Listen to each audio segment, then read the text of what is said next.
Hello, everyone, and welcome to our Spiritist Psychology Study Group on human beings in conflict, challenge for the conscious being. In this group, we explore our unconscious to help us embrace our mental health, spirituality, and wholeness based on the teachings of Joanna de Angelis. I'm Fabrício Assunção from the Spirit Society of Bournemouth.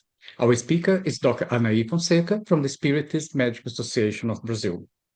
This evening, Anahy will give us a PowerPoint presentation with the main ideas brought by Joanna de Angelis.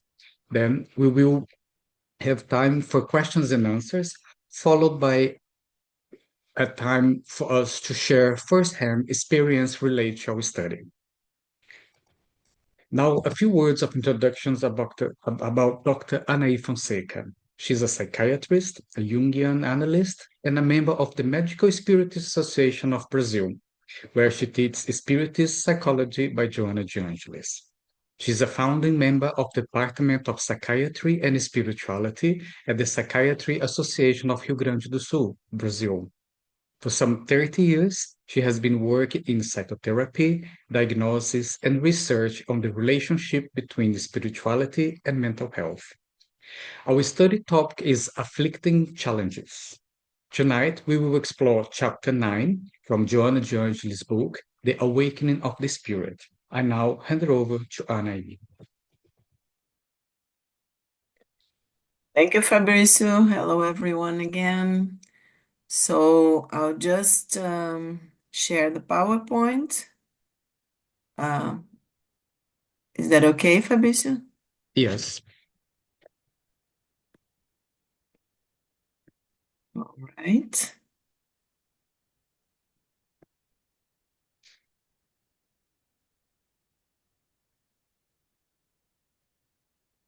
All right. I just hope it's everything okay and I don't cough too much because I've just getting out of an awful influenza. It's very cold here in the south of Brazil. So lots of people with influenza. Okay. Is that okay with the PowerPoint? Yeah. Yeah? All right. So this wonderful text that we are going to explore today is very complex in a way, but at the same time is everything that we know deep inside. So again, I ask you guys not um, to try to listen and to understand not only with your minds, but with your hearts, okay? With our own shared experiences, because Joanna is talking about experiences that we all have in this lifetime and, of course, in many others. So, as Fabrizio has told you, we are talking tonight about the awakening of the spirit, the Joanna de Angelis book. She wrote an Divaldo Franco's psychograph in the year 2000 about afflicting challenge, as she called, struggle for life, despair, and fear of old age. And I was wondering why Joanna put all of this together. So when I was preparing the PowerPoint, um, after reading again the chapter, I think it will be clear for you all why these subjects are together, okay? So what does Joanna says when what does she mean when she's talking about a struggle for life, this expression, okay? Well, Joanna, this is just a summary because, the wonderful translation that our friends, Sylvia and Bob, made are in the WhatsApp group. So let's think a little bit of the main ideas that Joanna is talking to us in this subject that she calls struggle for life. Joanna says that to exist is a psychological challenge that no one can escape. Having reached the stage of reason, constitutes the most remarkable saga of the process of evolution in which life is engaged, right? Because to have reason, to be able to reasoning, right? To have this mind that we can think about things, reason about things, reflect about things. Joanna is saying that it's the most remarkable saga of the process of evolution in which life itself is engaged.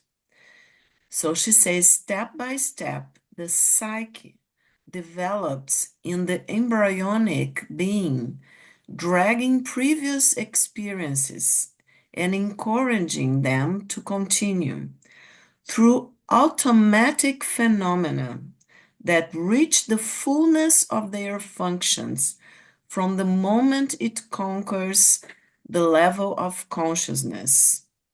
So I think this is very important because, okay, she's talking about the psyche, the way that the psyche develops in the embryonic being, dragging previous experiences, everything that we, when we are developing consciousness that we experience, and that makes part of the psyche, right, of a psychic content. And that, of course, she's saying that dragging previous experiences and encouraging them to continue. So we go further ahead. We don't stop in one learning from one experience. Each experience leads us to develop another one and to other challenges to our psychic development, okay? And Joanna says that this happens in an automatic phenomena that reach the fullness of their functions from the moment it conquers the level of consciousness. So the higher development, let's say, that we can achieve in psychically speaking, in terms of the psyche, is when we achieve the level of consciousness, because otherwise, of course, we have been developing as humans, or let's say, first of all, as life in the planet, and then the different kingdoms, right? The animal kingdom, the plants, and the minerals, and all of that. So we know by now that everything has a kind of consciousness. In Buddhism, for instance, they call sentient beings, and we have already talked a little bit about that. So different levels of consciousness, not this one that Joanna is talking about, the highest level of consciousness, when we achieve the capacity to reason and to reflect upon ourselves, to have an idea about who we are, or at least ask who we are, what we are doing here, self-reflection, right? So this is the highest level of consciousness. And this is a conquest of the evolution of life here, and us as life evolving in the planet, of consciousness evolving, and not only sentient beings in a sense that having consciousness through actually perceptions of reality, but going further than that and reflecting upon this, having other kinds of relation with the outside and the inner worlds, okay? So let's go further so we can understand a little bit. Once this stage is reached, so the highest level of consciousness, self-reflection, self-awareness, right? Each achievement is inscribed in the deep panels of the being as a force towards more audacious conquests, or it remains in the rearguard in which the unsolved problem is delayed.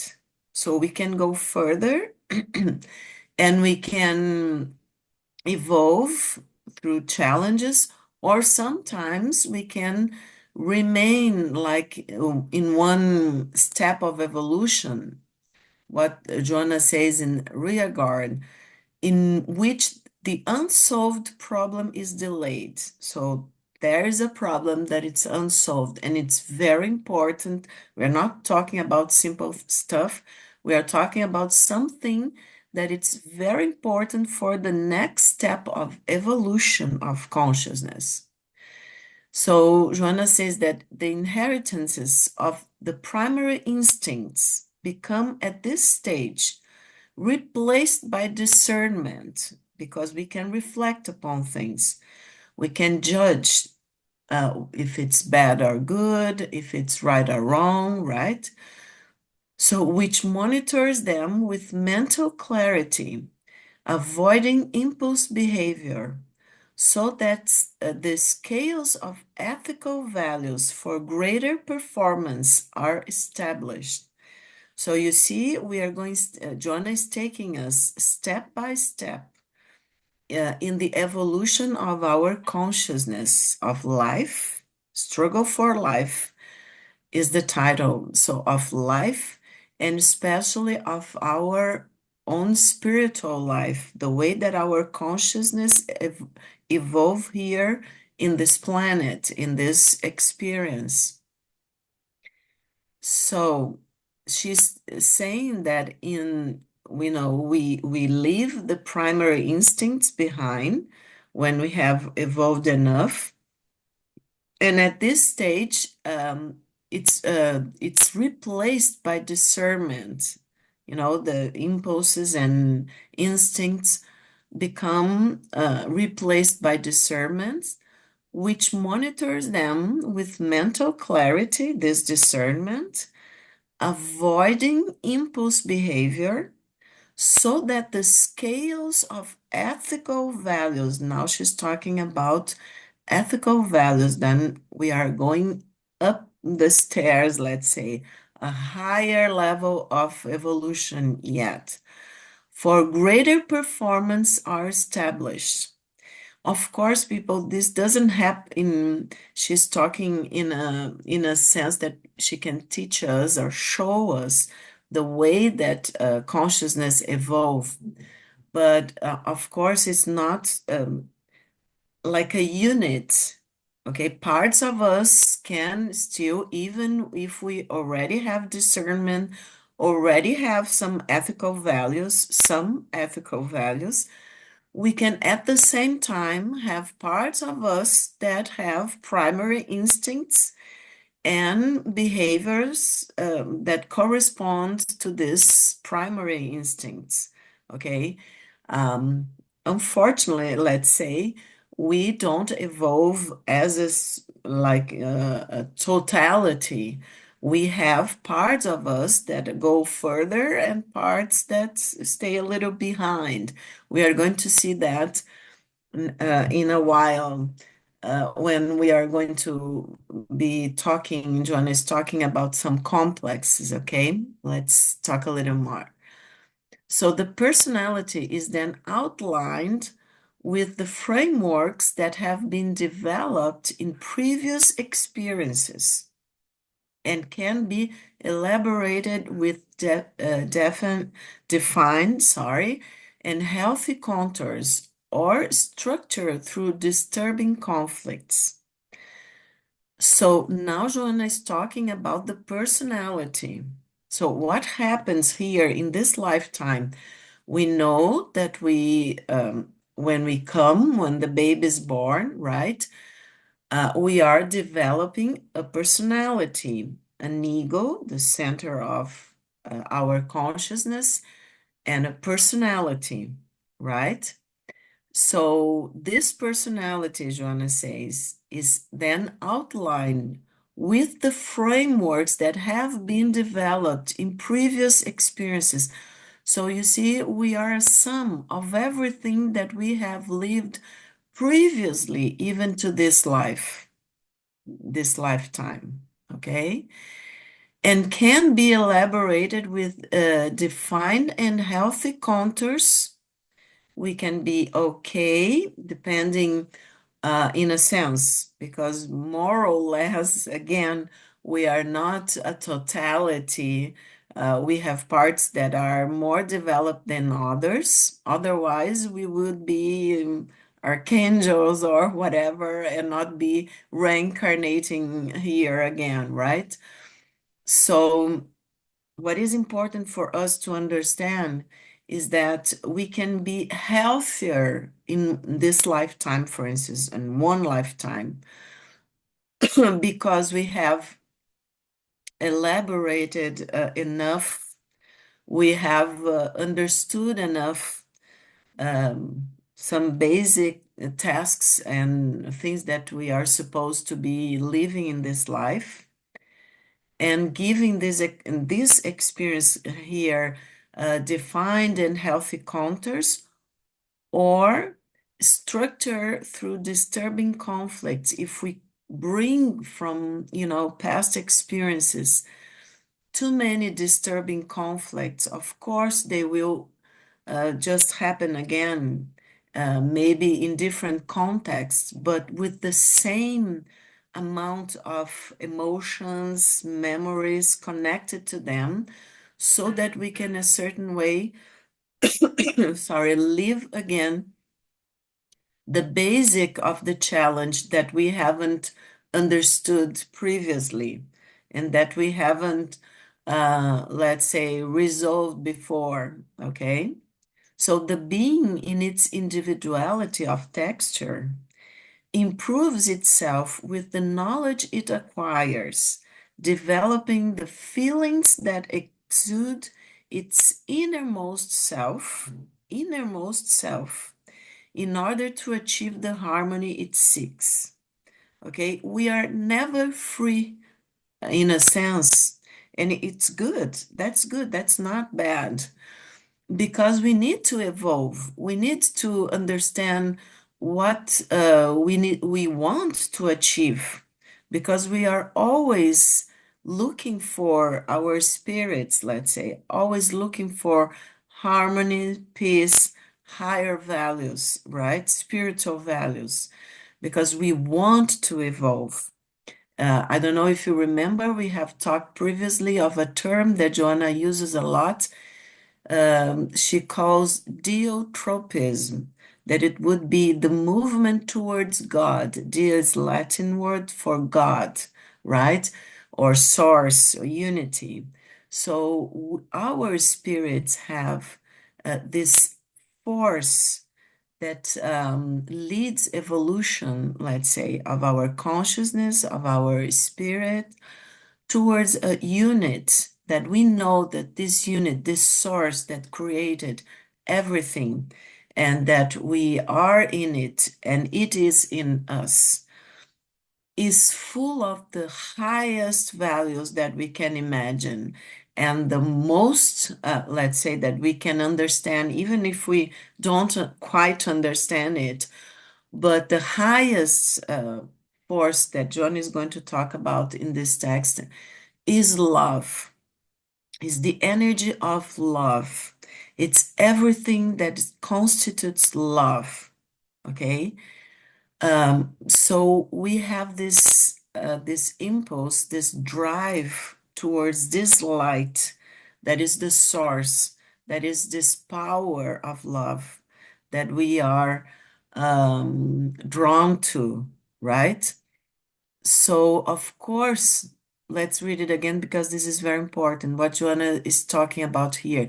The being, she says, in its individuality of texture, something very individual to each one of us, improves itself with the knowledge it acquires. We are going step by step up in this ladder of evolution, developing the feelings that exude its innermost self, in order to achieve the harmony it seeks. So we are leaving the instincts, for instance, that Joanna talks about in the beginning of our evolution, to exude feelings So something much more advanced, let's say, right? Spiritually speaking. Because, for instance, we are talking about love, and the love that we know, because the highest love that we could imagine cannot compare to the love of the force of God, of this creation, right? But the love that it's possible for us, that we are striving to achieve, that unconditional love. So we start with feelings that exude its innermost self. So the level that I'm capable to love, right? To exude this kind of feeling. This is the guide that my spirit, let's say, guides me, this inner knowledge, this inner feelings, right? In order to achieve the harmony that my spirit and your spirits seek, right? So to exist is also to feel. Look what she's saying.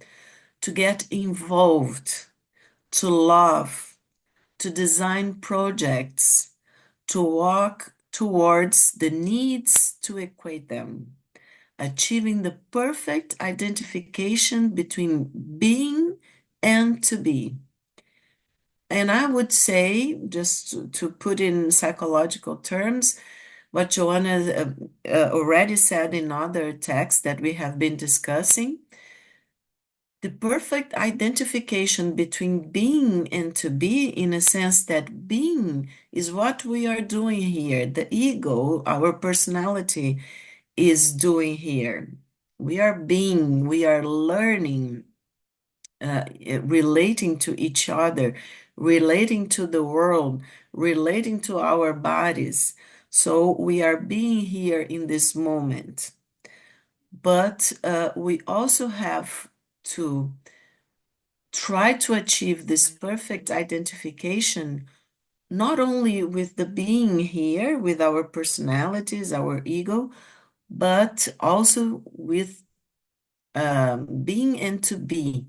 So, what we really are in our spirits, okay? This, I think, Joanna wanted to say with being and to be, right? Because we could translate with the ego and the higher self, where we are what we really are objectively, okay, in spirit. So Joanna says the purpose of life is to conquer the highest levels, even when circumstances apparently conspire against success. The search for the inner being that frees itself from passions constitutes the great struggle of life. So that's exactly what she means when she's talking about struggle for life. The search for the inner being where we really are what we are as spirits, right? Our objective psyche, as Jung says. So the search for the inner being that frees itself from passions, from instincts, right? From the more primitive forms of life and consciousness, constitutes the great struggle of life, lifting it from the lowlands of the most disturbing desires towards the higher levels of consciousness. A whole set of practices then emerges, inviting its wise use, which raises thought and emotion to higher and nobler levels of liberation from the desires and conquests of an ephemeral day. Because we know that life here on earth, even if we live 100 years, it's very short compared to the immortal spirits that we are. Okay? So Joanna says the admirable process develops through love, Remember, we were talking about love, which is the deepest sentiment known and which begins in the intelligent being, in the bond between the child and the mother, from which achievements or conflicts arise according to the experience of this bond. So, see, Joanna was talking previously of the development of consciousness of our spirits and their experiences, previous experiences, and how we evolve here and how we struggle in this life. Too, I just put here previously, trying to free us from passions, right? That would be the greatest struggle for life. Taking us from the lowlands of the most disturbing desires towards higher levels of consciousness. Well, this admirable process develops through love, which is the deepest sentiment known by all of us, and which begins in the intelligent being, in the bond between the child and the mother. So it's like Joanna is asking us to consider us first as spirits evolving and having to reincarnate in a material experience for this evolution, at least and in this level of evolution that we find ourselves. And so what happens with all this drive to evolution when we constellate our spirit incarnate here, right? And the psyche, let's say the psyche is the soul, right? Is a part of our spirit, we have a higher self, right? A spirit. But here, the spirit is incarnated and manifesting in psychological terms through a psyche, right? And how here we experience a little bit of this love that the creation has towards all of us. So Joanna is reminding us that this admirable process of this beautiful process of evolution that we are all part of, that is happening inside of each one of us at this very moment, here on earth, in us as intelligent being, happens, and it's like a metaphor of what we live as spirits coming from the source, from God, from the Creator. But here we manifest a little bit of this love in the bond between the child and the mother, from which achievements or conflicts arise according to the experience of this bond. That's why I said it's a little bit, because it's not, of course, unfortunately, we still cannot live even in the bond between the mother and the child, the kind of love that the Creator has for all of us, the creation, the source of life, has for all of us. That's the way that we can experience is through this bond between the child and the mother, okay? This love between child and mother, look at what Shona is going to say, is the continuation of the symbolic because here we are in the psyche, and the soul is doing the learning. So it is going to have this information from our higher selves as symbols, okay? As symbolic, because we cannot have the total understanding of what, of course, our spirits live and understand in the spiritual realms, at least at this level of evolution here. Our psyche is only a part of this. And it's not, of course, our spirit totally present here because we are in a body, we are here working our higher self through a psyche, and with an ego, okay? So this love between child and mother is the continuation of the symbolic love between the creature and the creator, or the same creature and nature, if you will, which is transferred to the one who carries out the gestation and who for a long period of time cares for the being information. When this love is reciprocated, the most perfect happiness is enjoyed. But when there no response is received, a deep and heartbreaking pain is experienced. Remember, we are seeing at the same time our spirits with the understanding, we hope by now, in the spiritual realms, and with all the understanding that the great light teachers of humanity for us in spiritism, the highest one was Jesus, as there is another beautiful meetings that Fabricio and Silvia and other colleagues, sometimes myself, are talking about a beautiful book by Joanna, that it's The Currentness of Jesus, that I strongly, if some of you have not participated, I strongly advise you to do, because it's beautiful um, learning together about what Joanna meant with the currentness of Jesus. But let's go back. So when this love that these light teachers have been coming through ages to teach us, to give examples. So when the mother and the child bound is perfect enough, let's say, because at this point we cannot be yet perfect, right? But perfect enough.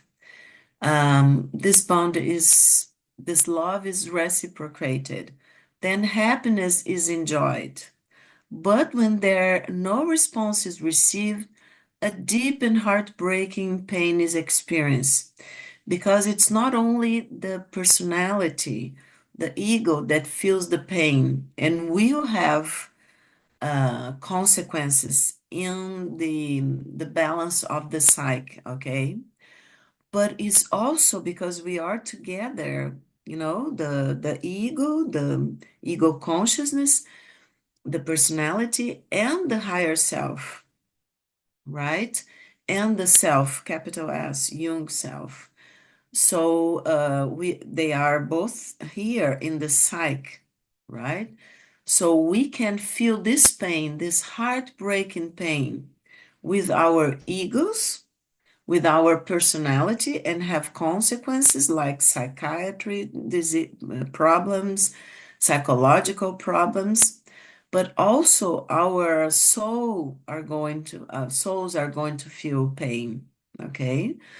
Because our souls are connected to our higher selves, right? And to the spiritual dimension. And we know we have been there, probably, most of us at least. Otherwise, we wouldn't be here in this planet, learning in this level of consciousness. What it is not to understand the love that the source has for us, and that we are part of this love. So it makes our soul very sick, let's say, and it's heartbreaking pain. So when this bond between the child and the mother is broken, a form of threat to the structure of life, not only the personality. See, Joanna is saying a form of threat to the structure of life arises, and the behavior experiences an inevitable change, requiring a long course of rehabilitation. I think Joanna is always talking about the personality for us to pay attention with our egos, our consciousness, but at the same time, talking to our souls. Because our souls have, remember what Jung says, the psyche, sorry, the psyche is caught into between two dimensions, the biological, the material, and the spiritual dimension. So our psyche, our soul, knows what, in a sense, what our, because the self is, remember what Jung and Joanna says, the self is leading the development of, the evolution of our consciousness in this life.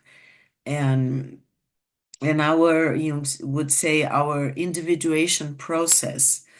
What is in command is not the ego, it's the higher self. Okay?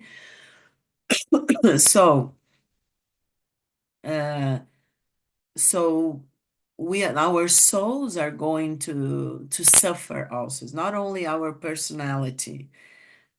So let's go ahead. So this feeling between child and mother is so powerful and profound by the providence of divinity that when it suddenly disappears, the individual will continue to look for it, either consciously or unconsciously. And when he finds it in adulthood, he may have difficulty in placing it well in the complex of emotionality. I think here that Joanna, and we can discuss this later, when she says disappears, people, is not, of course, the child, and this is disappear in a sense, and this is very traumatic when a child loses the mother. The mother dies for some reason in early childhood, for instance, or early teenage years. It's very, very traumatic, I can tell you. And that's a sudden disappearance.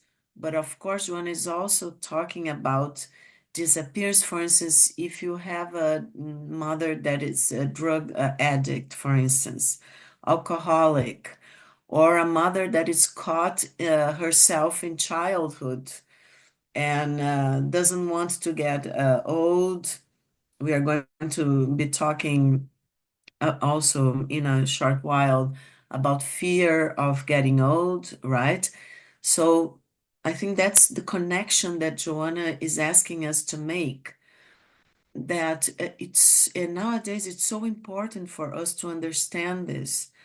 Why is Joanna talking about mother and father, mother and child bound? Of course, father is very important, but the father comes later because the mother is creating life inside of herself, on her womb.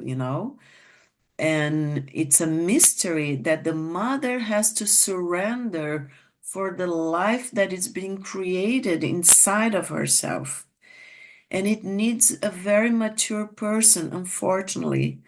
We know that this is not happening yet in humanity. But for us to want to be mothers, and sometimes people just get pregnant, women get pregnant so early in life without realizing what they are doing. But sometimes the self, we never know. We are so complex that we cannot judge. Only each one of us can really try to understand oneself, right? We cannot judge each other, but maybe the young mother was mother at that age because the self needed her to have that experience at that age. We don't know, right? But the important thing is to understand the importance of motherhood. That you understand, because we are here, the bound that, because the mother, of course, is actually surrendered to life.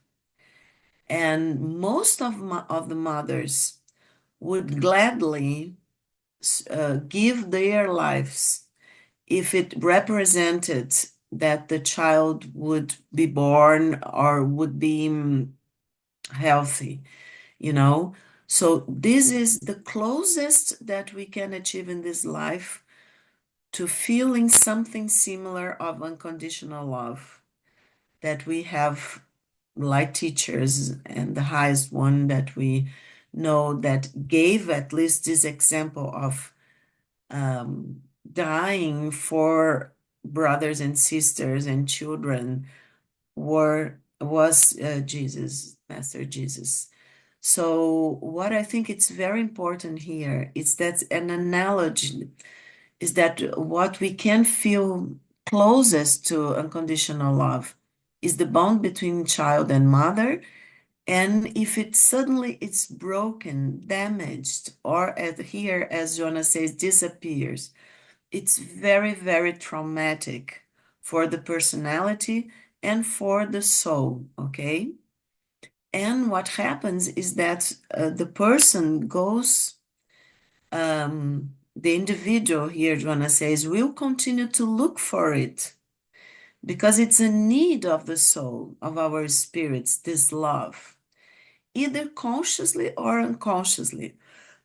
And when he or she finds it in adulthood, he or she may have difficulty in placing it well in the complex of emotionality.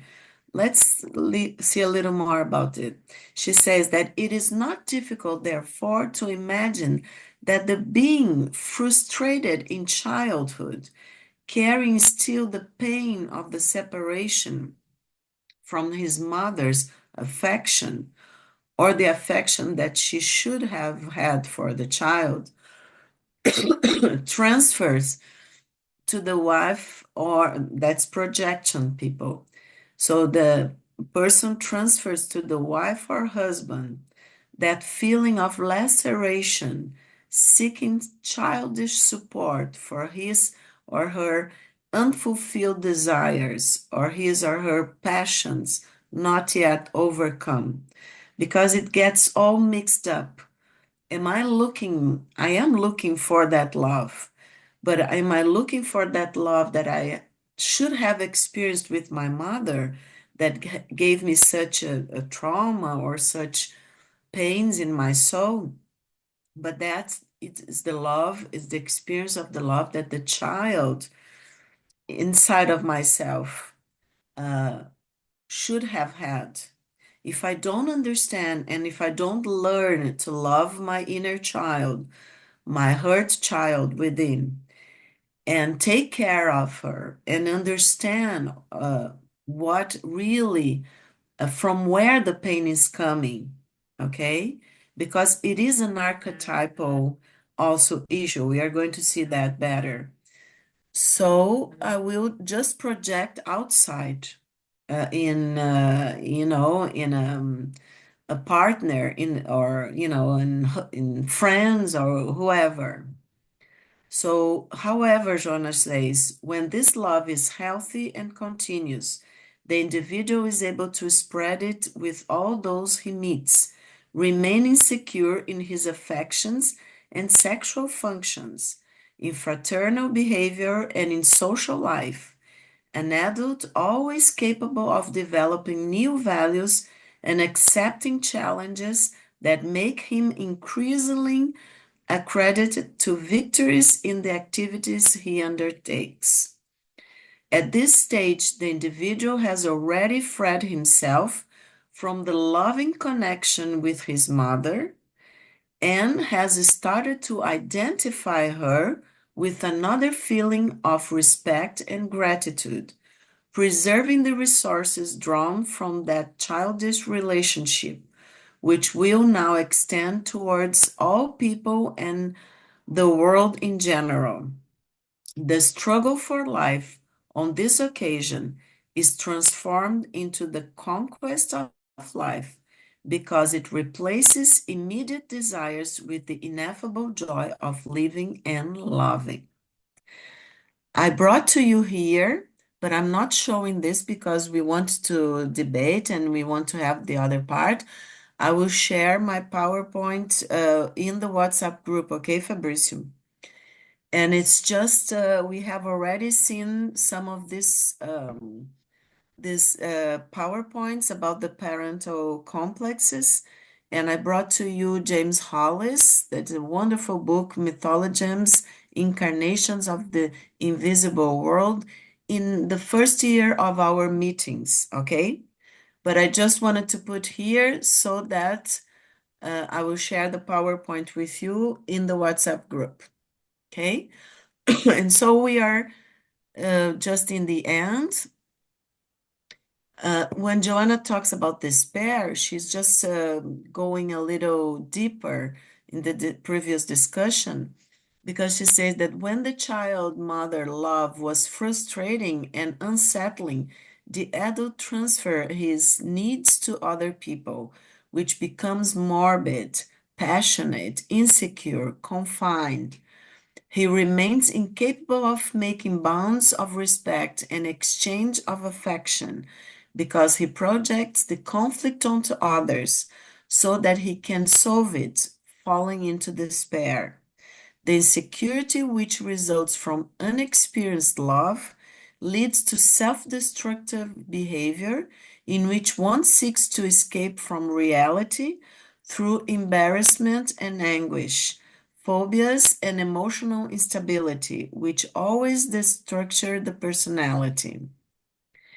Well-directed therapy will restructure him, giving inner stability so that he can understand that the results of his emotional health depend exclusively on the way he feels about life, helping him to make life better and richer in joy. And of course, we can now in our discussion talk about, castrating mothers and how we go on in therapy working about that. Okay? And Joanna says, only when he understands the value that represents his natural attribute can he dispense with considerations to the things and people that surround him, to society and its laws, to religious faith that will no longer present itself to him as a transfer of aspiration, but as an objective of self-realization. And then Joanna talks about motherhood. Motherhood in humans is more than a biological phenomenon. It is an illuminating and liberating experience for the consciousness, which discovers the need to overcome selfishness, to develop the most expressive moral values, so that love is in charge of resolving difficulties and establishing parameters of healthy behavior. And now finishing just for our discussion, I was wondering why Joanna, and I want to ask you guys, because now in our discussion, I want to hear your opinions. Why after all this, Joanna was talking about fear of old age? And let's see what you guys in a while have to say about that, but I have some thoughts about that. I just wanted then to give one or two ideas of this beautiful text. And for the people that haven't read, I think you should go back to the text and read it because it's great and it's a very great translation made by Sylvia and Bob, okay? And so Joanna says that everybody or a lot of people have fear of old age. And due to the outdated concept around aging, right, as a period of suffering and bitterness, and something that it's of course taking us near to the grave, let's say. But she says that old age should be considered inevitable and happy for what it contains of gratifying after the tiring struggles of searches and achievements. It is the result of how each one behaved, how it was built by thoughts and attitudes, or enriched with lights and panels with happy or unhappy memories. The absence of physical and mental strength is not only a problem of old age. And then she goes on talking about, we don't need this kind of physical strength, of course, to face difficulties and challenges. She says there is the energy to teach, to help with experience, to nourish with wisdom, to guide the thought. Naturally, old age brings us closer to death. However, how regrettable it is that a person whose existence has been long can fear death, never allowing himself herself to reason that each day of the carnal curriculum is also a day closer to disincarnation. The certainty that the soul, when it is undressed from matter, returns to its state of spirit, provides emulation to take advantage of all terrestrial moments, so that detachment becomes soft and deeply comforting. Physical life has an extraordinary meaning, which is that of inner enrichment, preparation for immortality, conquest of higher levels of thought and feeling towards plenitude, to fully live each existential moment, drawing the next with renewal activities and a spirit of combat, is the wise and healthy outline that everyone must undertake in favor of themselves and society. I will stop sharing now, Fabricio, and we want to have time with people to debate here. Thank you, Anahy. So if anyone has got a question, do you want to raise your Zoom hand and share your thoughts and insights and participation with us? Please do so.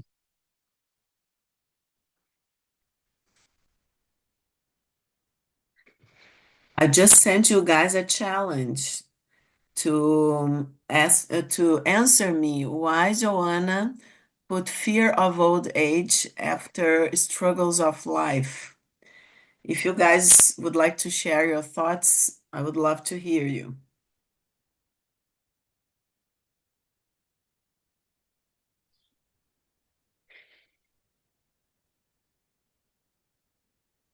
Go ahead, Okay. Fabrício. We can start with you. Okay, Sylvia first, and then I share my question. Sylvia, you on mute. Sorry. You can go first. I don't mind. What I was gonna ask, because it's interesting, because Joanna talking about on the struggle of life, she talks about this process of love, and she mentioned about this process love as a start point between the bound between mother and child. Um, so we know that relationship between mother and child is not always very pleasant. And sometimes we had a very disturbed relationship at the very beginning of the gestation of that child. Does that mean then the opportunity of that person, because she talked about that process, but if that process is not actually in place at the very beginning of their existence, is that the case that the spirit is actually missing out that process, that opportunity, because they didn't have that um, good relationship at the beginning of the existence? And So what do you mean with missing out? Like, because if that is the start point of this process that she talks about, but if that is not the case, the person does not have that love between mother and child. So therefore, that spirit is not going to be able to start that process because they did not have that love that she mentioned as a start point, right? yeah, yeah, let's think about that. I have an idea. Let's see what Silvia, Andres, or any other people that want to talk about that. Joanna is all the time talking about the spirit and the ego, right, at the same time.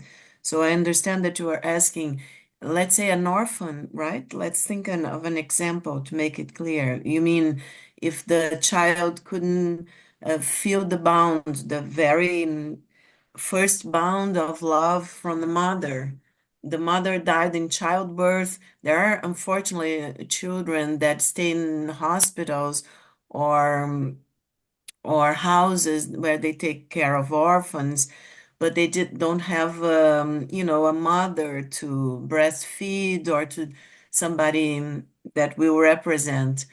And of course, we know, for instance, as a psychiatrist can tell you that borderline personality, for instance, that it's unfortunately a very common diagnosis nowadays, is related in many times with this lack of bound, primitive bound, Fabrizio, that you are talking about, that Joanna is talking about.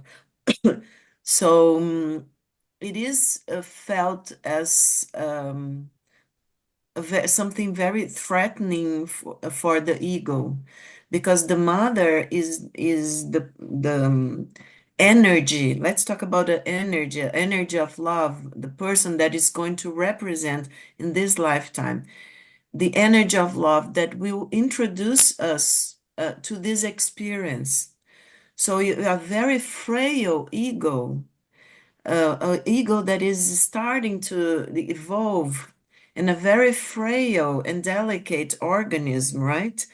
Uh, um, of course, going to be threatened in its survival if all this tender, all this care, support is not given to the child, and it will have consequences, psychiatry, psychological consequence, of course. Of course, we will always have some substitute in life, for instance, but we will have problems, like, of course. But we have to understand that the mother, the complex of the mother, in the core of the complex is the archetype of the mother. And the archetype is very powerful energy because it's a spiritual, it's connected to the spiritual side of the psyche, right? It's patterns that we all share as human. So I was thinking of your question, Fabrizio, at the same time that we can expect the person to be, very problematic, at least, to say the least, with some neurotic patterns, let's say. But we don't know, the self is always there, as Joanna and Jung says. So if the self has a development enough, for instance, I'm just wondering in your question, and we can talk everybody together, and has already lived, has already this kind of love that Joanna is talking about inside of itself. Maybe it doesn't need so much this experience to have the complex of the mother. So we are so complex that in the way that some of us need, for instance. And just to give you guys an example, and it's a synchronicity because I was kind of very sick. I took a lot of medicine to be able to be here with you guys today and not cough so much. But I was in bed yesterday, and then I was just listening to something in my YouTube, and then it came to me, Charlotte Bronte, Jane Eyre, the book Jane Eyre. It's a very gothic novel, and so it just appeared in my YouTube. I said, oh, I'll look at that because it was a movie from one of the versions from 1970 something, British uh, movie. And I think Jane Eyre is a very nice character that can exemplify what we are talking about because she was an orphan, and she was kind of she protected herself very much from hurt, right? Because of the orphanage and all her experiences. But at the same time, her spirit, because otherwise she couldn't have even dealt with the, can't remember the name of the main remember, Mr. Sylvia? Rochester, Mr. Rochester. Ah, you like also Jane Eyre. Oh You're a yes, fan of I've read it a couple of times. yeah, yeah, Mr. Rochester. Yeah, thank you so much. If she didn't have a self so well developed, with all the pain that she, then and all the absence of the mother-child bond that she had, she couldn't have stand up to him because he was really harsh to her. So I think this is an example of that. I don't know if I answered you or reflect with you, Yeah, it Fabrizio. makes sense because when I asked the question, I was considering one life, and I forgot for a moment that that spirit had many lives, and that spirit might not have had that love bound with the mother in this life, but that spirit could have brought that experience from previous life, and it totally makes sense. The only reason I asked because I do have a friend that she was rejected at birth. The father rejected her, and then later on, I think at the age of 19 or 20, she wants to go and meet the mother, and she was seeking that love still, and she was rejected again. And interesting because that now makes sense because she was rejected not only when she was born, but she was rejected when she was adult. But that has not destroyed her desire to be the mother herself, and in a way that she still had that love, and then that makes sense. She probably brought that from previous life, not from this life as an example, because she did not have that love at all. And she says herself like, I have lived all my life and I do not know in this life, because she's a spiritist as well. She say, I do not know what love from a mother is in this life, but I feel in me, not from this mother, but I feel that love existing in me. And that makes totally sense what you just said. Yeah, that's a beautiful example. And before giving to Sylvia, uh, I just wanted to say that it's the archetype of the mother, all the archetypes have positive and negative aspects, right? And the mother is, as Joanna said, uh, is the love. It's the way that we come to this world, right? Through our mothers. And supposedly through this love. And even if the mother doesn't feel love because is sick or whatever, or is some, only to be able to give life in a sense, archetypal way of speaking, uh, to be able to give life is a form of love, even if it's unconscious, because the spirit is very problematic or not yet very evolved. Okay, so what I think, giving a spoiler or even want to listen what Sylvia wants to talk, is that this is a beautiful example that you gave, Fabrizio, because we can experience our mothers as life, giving us life and love, that it would be more or less the same thing, or giving us, psychologically speaking and symbolic, okay, people, we can experience the negative part of the archetype in this life, with the complex of our mothers, the experience of this mother in this life as very negative. And so it would be like death, or a very deep hurt. So life and death they are part of the archetype of the mother. So we can feel a mother being very full of life, of energy to take us through life and say, go ahead, you can do it. And Jonah talks about that in this beautiful text. Or we can have a very castrating mother or experience of the mother, even if she was not everything, but the way that we have experienced our mothers, our imago of the mother, our inner experience as very castrating. And then it would be like something similar to a death of some of our parts, of our enthusiasm, of our freedom to experience life, of our trust in ourselves. So that's why I think Joanna put the fear of old age that has to do with this old age. So the aging person is the opposite of the child. You see how smart is Johanna?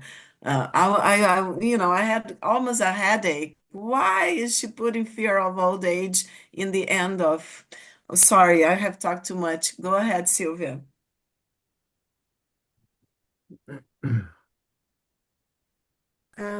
Yes, I was going to talk about death, the fear of death, but just remind me, this conversation that we're having about mother and child sort of reminds me of a book called The Secret Life of the Unborn Child.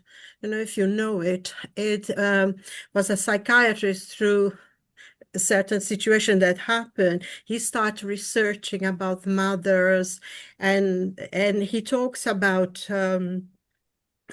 the problems that we as children, when you grow up as well, how it starts in the womb.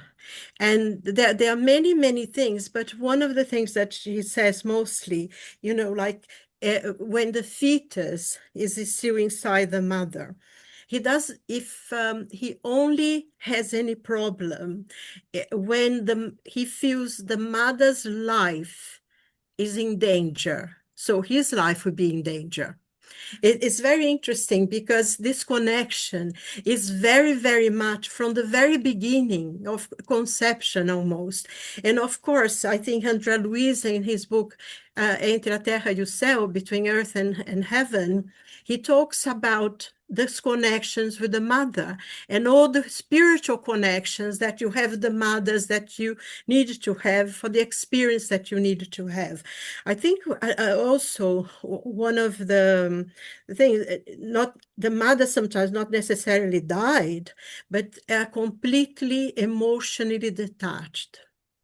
And I don't know sometimes if having a mother who is emotionally detached from you is worse than someone who died, because you can think, even though you feel the sense of loss and everything, you said, oh, my mother died. If she was here, she would love me.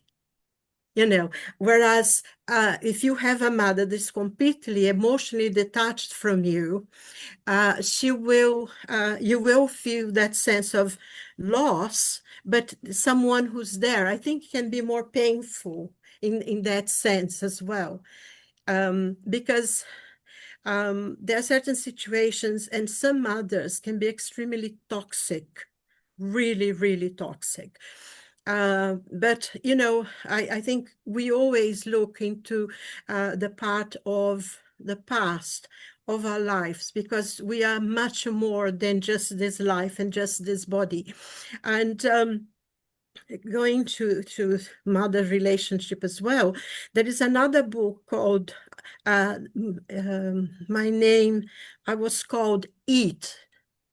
It's a book by an American person that the mother, I think he had the three brothers and sisters, and the mother used to torture him. He had a terrible relationship. She used to be really cruel, torture him, don't give him any food. And I think when he was about 9 or 10 or something, he was in school, and he was seen looking for food in the rubbish.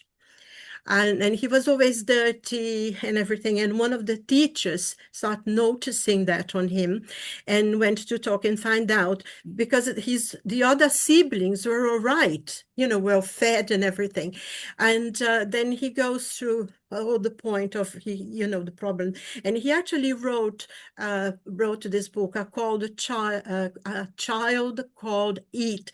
His mother wouldn't even call him by name.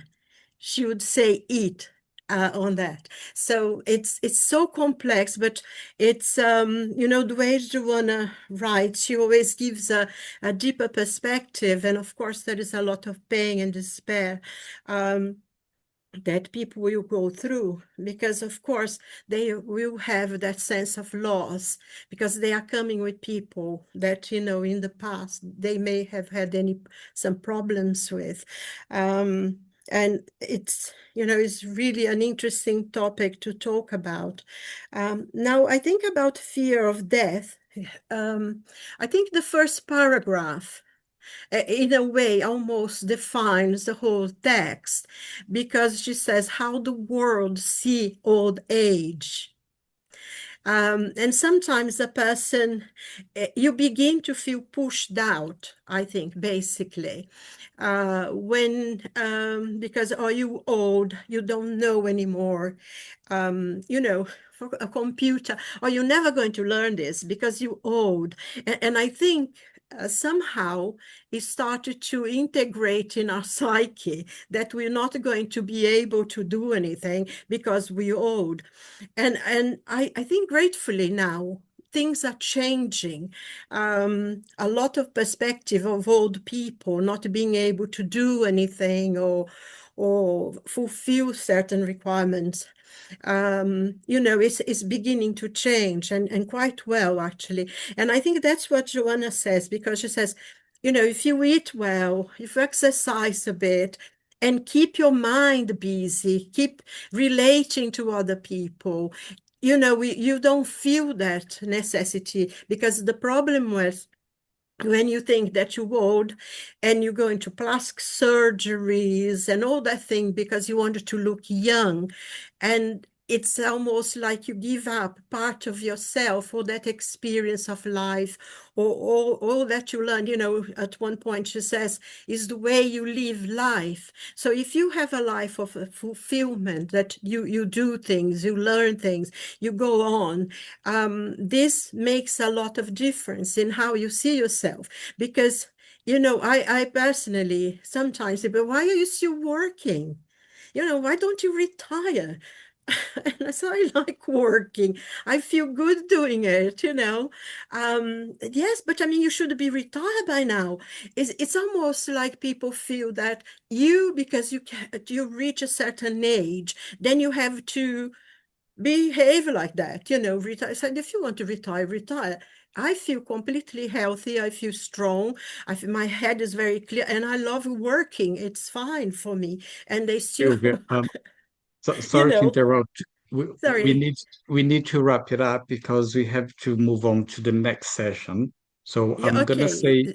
I'm gonna say goodbye for all our viewers, and I stop the recording, and then we can move on to the next session. So for the ones Okay. that's watching us, thanks for joining us. I see you next month, and thank you very much for being with us.